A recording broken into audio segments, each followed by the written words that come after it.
আজকে অনেকটা দেরি হয়ে গেল ঘুম থেকে উঠতে। এক্ষুনি এসে উনি আবার খাবেন। ফেরি করে এসে যা ক্লান্ত হয়ে যায়, ঝট করে গিয়ে বাসি কাজগুলো সেরে নিয়ে রান্নাটা চাপাই স্নান করে। হ্যাঁ হ্যাঁ, তাই বরং যাই, আর বসে আলিস্যি ভাঙলে হবে না। কি গো দিদি ভাই, কি করছো? দেখতেই তো পাচ্ছিস যে উটুন্নি করছি, আবার ঢং করে জিজ্ঞাসা করছিস যে কি করছি। আহারে, কি কপাল তোমার! সকালবেলা উঠেই কাজ করতে বসে যেতে হয়, অথচ দেখো আমার কোনো কাজই নেই। কাজ খুঁজে খুঁজেও পাচ্ছি না যে কাজ করব। আসলে আমার স্বামী তো সবকিছুর জন্য ঠিকই ঝি রেখে দিয়েছে। আমলো যা, কাজ খুঁজে পাচ্ছিস না তাহলে গিয়ে বসে থাক। আমাকে শুধু শুধু কথা বলে জ্বালাতে এলি কেন? যা, সর এখান থেকে। আসলে তোমায় একটা খবর দিতে এলাম গো। গতকাল রাত্রিরে আমার স্বামী আমায় একটা শাড়ি কিনে দিয়েছে। কাতান বেনারসি, কাতান। কখনো চোখে দেখেছো? আমিও বলিহারি যাই, তুমি কি করে দেখবে বলো? পরো তো ওই 80 টাকা 90 টাকা দামের ছাপা শাড়ি, সেই আবার কিনা ওই কাতান বেনারসি চোখে দেখবে? জানো আমার ওই শাড়িটার কত টাকা দাম? 500 টাকা গো, 500 টাকা দাম দিয়ে আমার স্বামী আমার জন্য ভালোবেসে ওই শাড়িটা নিয়ে এসেছে। তুমি একদিন এসো না আমার বাড়ি, তোমায় দেখাবো আমি। তোর টাকা আছে বলে তোর খুব অহংকার, তাই না রে ছোট? তুই কি মনে করিস তোর স্বামী একাই তোকে ভালোবেসে উপহার দেয়, আমাকে দেয় না? ঠিক আছে, তোকে আমিও দেখিয়ে দেব। তুই 500 টাকা দামের শাড়ি কিনেছিস না, আমি 600 টাকা দামের শাড়ি কিনবো। আমার স্বামী যখন আমায় 600 টাকা দামের শাড়ি উপহার দেবে, তখন আমিও তোকে দেখিয়ে দেব। কুঁজোর আবার চিত হয়ে শোয়ার ইচ্ছা। ঠিক আছে, তুমি কিনো, আমিও দেখবো কেমন কিনতে পারো।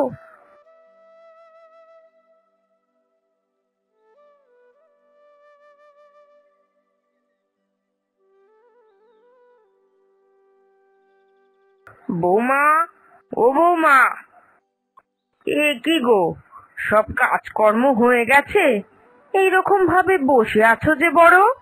আজ আমার রান্না করতে ইচ্ছা করছে না মা, সেই জন্যই এইভাবে বসে আছি।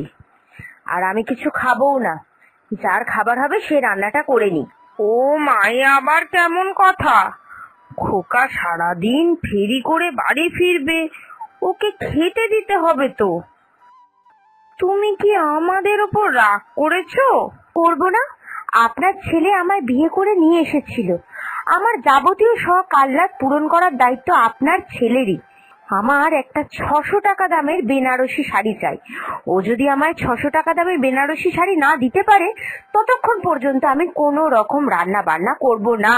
তুমি তো জানো আমার ছেলের অবস্থা, ও যদি তোমায় 600 টাকা দামের শাড়ি কিনে দেয়, তাহলে সারাটা মাস চলবে কি করে?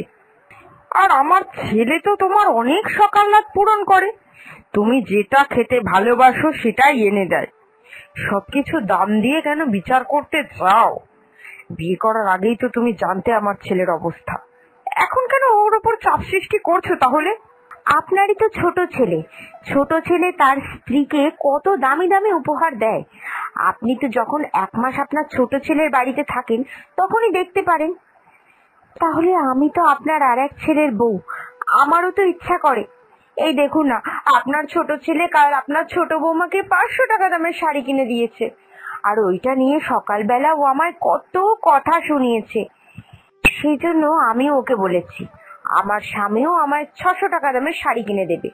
কি, এই রেশারেশির জন্য তুমি শাড়ি কিনবে? আমার ছোট ছেলে লেখাপড়া জানে, ও ব্যবসা করে খায়, ওর কাঁচা পয়সা, রোজগারও বেশি, সেই জন্য ওর বউকে দিতে পারে। কিন্তু বড় ছেলের ব্যবসাটা তো একটু কম, ও রোজগার পাতি তো তুমি জানোই কেমন। এটা কিন্তু তুমি ঠিক করছো না বৌমা, একটু বিচার বুদ্ধি করে তারপরে কাজগুলো করো। দরকার নেই আমার অমন বিচার বুদ্ধি। যেদিন আপনার ছেলে আমায় শাড়ি দিতে পারবে, সেই দিনই আমি আবার এই বাড়িতে উনুন জ্বালাবো। তার আগে আমি রান্না বান্না কোনো কাজ কিচ্ছু করব না। তুমি নাই করতে পারো, আমার ছেলেটা এসে খাবে, আমার তো খারাপ লাগবে। তাই আমাকেই করতে হবে, যাই।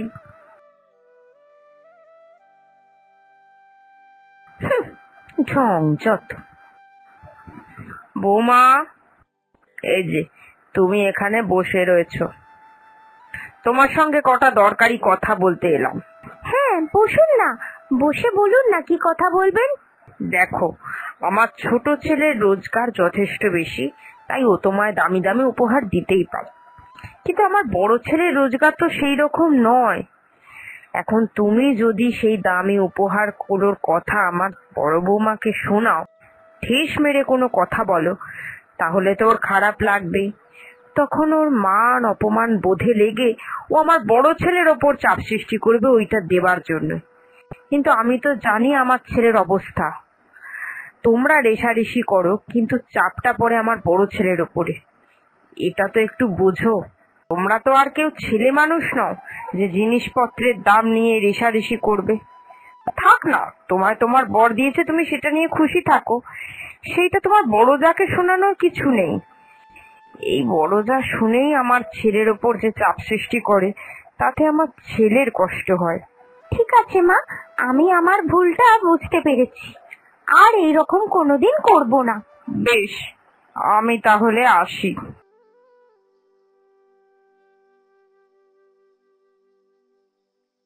মুখে তো কথার কথা বলেছি যে জ্বালাবো না, কিন্তু ওই বড় বউটাকে জ্বালিয়ে আমার মনে যা সুখ হয় তার অন্য কিচ্ছুতে পাই না।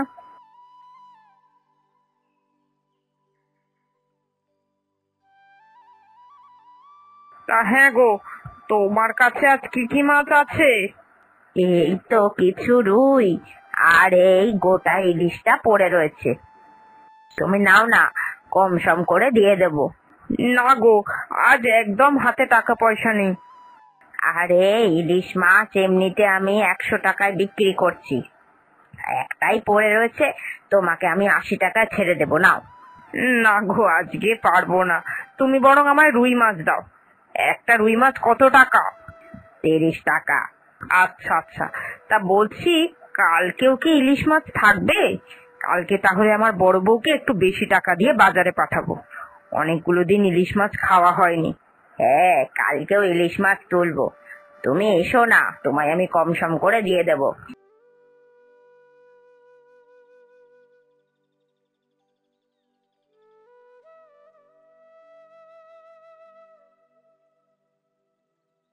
ও বউ, কালকে না ইলিশ মাছ আনবো বলেছি, বাজারে গিয়ে কথা বলে এসেছি, কমে দিয়ে দেবে। তুমি কালকে একটু ইলিশ মাছ নিয়ে এসো। দেখো, তুমি বায়না করছিলে দামি শাড়ি নেওয়ার, দামি শাড়ি তো আমার খোকা তোমায় দিতে পারবে না, কিন্তু ইলিশ মাছটা খাওয়াতে পারবে। আচ্ছা মা, আমিও বুঝতে পেরেছি, আমি আর দামি শাড়ি চাইবো না, ইলিশ মাছ খাবো, এই ঢের।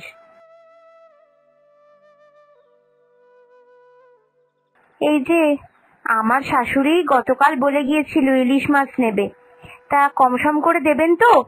হ্যাঁ হ্যাঁ, কাল 80 টাকায় দেবো বলেছি, আর 70 টাকা দিলেই হবে। না না না, 70 টাকা কেন, আমি এর জন্য 90 টাকা দেবো, তুমি বরং ইলিশ মাছটা আমাকেই দাও। অমনি চলে এলো পয়সার গরম দেখাতে। তুই কি মনে করেছিস আমরা ভিখারি? তুই 90 টাকা দিবি, আমি 100 টাকা দেব। এই যে মাছওয়ালি, শোনো, ইলিশ মাছটা যেন আমার বাড়ি ঢোকে। 100 টাকা? আমি 110 দেব, আমি 120, 130, 140। এই মাছওয়ালি, তুমি শেষ দাম বলো, তুমি কাকে ইলিশ মাছ বেচবে আর কত টাকায় বেচবে? আমি অত শত জানি না, আমায় যে বেশি টাকা দেবে আমি তাকেই মাছ বিক্রি করব। এখন তোমরাই দর কষাকষি করো, কত টাকা পর্যন্ত উঠতে পারবে। আমার তো বেশ ভালোই হচ্ছে, কেনা দামে দ্বিগুণ দামে মাছ বিক্রি করতে পারবো। কর কর, লড়াই কর তোরা। এই ছোট, একটু এদিকে আয়।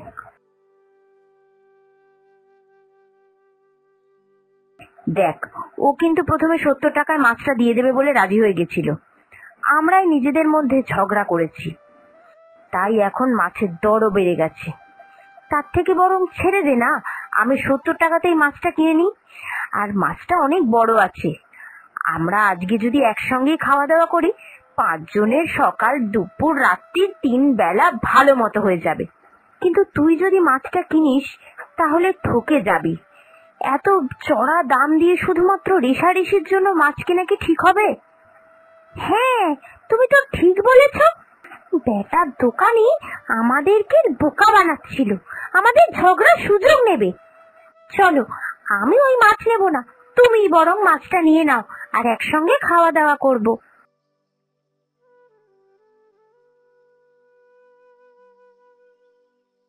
এই যে মাছওয়ালি, আমি মাছটা নেব না, তুমি বরং দিদি ভাইকেই দিয়ে দাও।